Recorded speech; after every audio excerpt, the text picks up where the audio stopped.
Speaking of harder than it looks, last thing I wanted to chat with you about before we get into some really fun segments is mental health, man. Like, music is such a Oh, pressurized powder keg, and I wanted to chat with you about how do you kind of maintain and keep an eye on your mentality and all of that.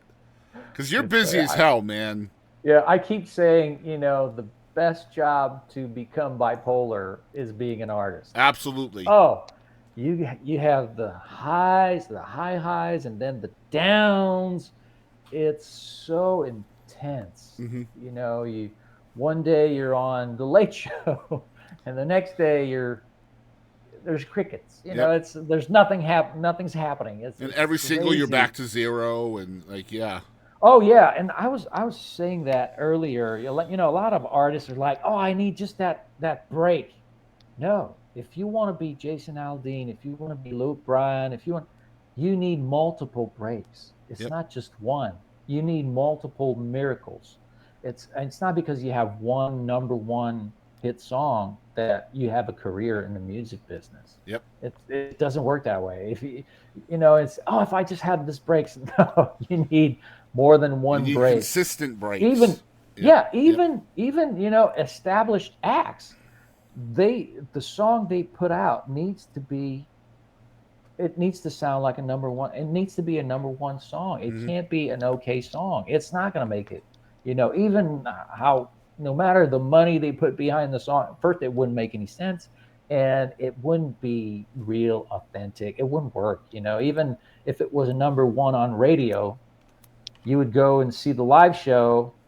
He plays the song and nobody cares Hmm. because it wasn't a real number one. So it's very hard. It's people don't realize how hard it is to get the magic, and that's why we're thousands and thousands of artists, and it's a pyramid. Only a few make Just it to the maintaining that top. sanity is really difficult, man. You got your imposter syndrome, and you're always your own worst Oh yeah, enemy, and not just bipolar, man, depression, and all the other things that come with that. Like, it's just a rough yeah, situation, and I always like to see how people are doing, but um, yeah. I mean, it's good to have family around you, and also like I don't have an ego. yeah, I can enjoy go to a concert and enjoy Chris Stapleton, knowing that I'm never going to have that talent. I'm never going to sing like yeah, Chris Stapleton. I mean, not in maybe 30 years down the road, but not next year. That's not going to happen. yeah. And And there's only and one not Chris Stapleton, man. yeah, and also appreciate it and not saying, well, what's the point of me trying this if I Yeah, can't be good like that?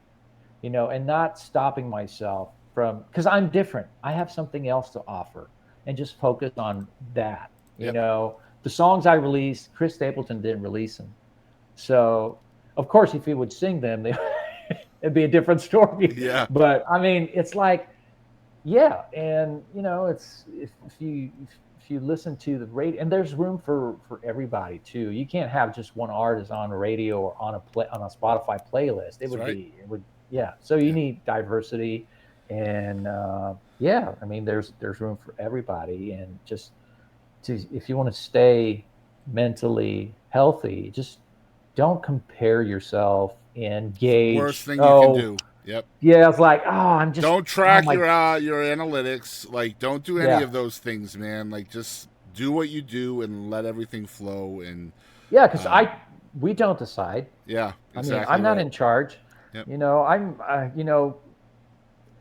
All these artists, Chris Stapleton, Luke Bryan, Miranda Lambert, Yep. Lainey Wilson, they have a career because, yes, they have the talent. Yes, they put the music out. They put a lot of work ethics into it. Yep. But it's really the fans that make it happen. You Absolutely. The know, consumers. Yep. Oh, the consumers, they share the music, they talk about it, Yep. they post about it, they do some TikTok videos and they use the music in the background and they do all that. They make it happen. They're the Hmm. rock stars really. Absolutely. And Love that, man. we have no control over that. No, you Absolutely don't. no And you don't control. have control over who watches and how many people watch either. So why should you bother yourself with it? Like, when I'm asking for interviews from certain people, like, I'll get that question, like, what's your followership? How many views do you have? And I'm Mhm. always the same way. It's not that I'm trying to be like, like suspicious or mysterious or anything, but I don't track that. I don't care. I don't do this for that. So I'm always like, I don't know. You'd have to tell me. Like, I don't know Yeah. what I'm Well, going to yeah. Well, you know, getting. imagine, let's say Scott sends me the invitation, Yeah. to do the podcast, the Boston Chris, and I try to look at your numbers, and I'm like, no, Yeah. no, I don't want to do it. But not knowing that this interview, something happens in this interview Right. that's magical, and it goes viral, Yeah.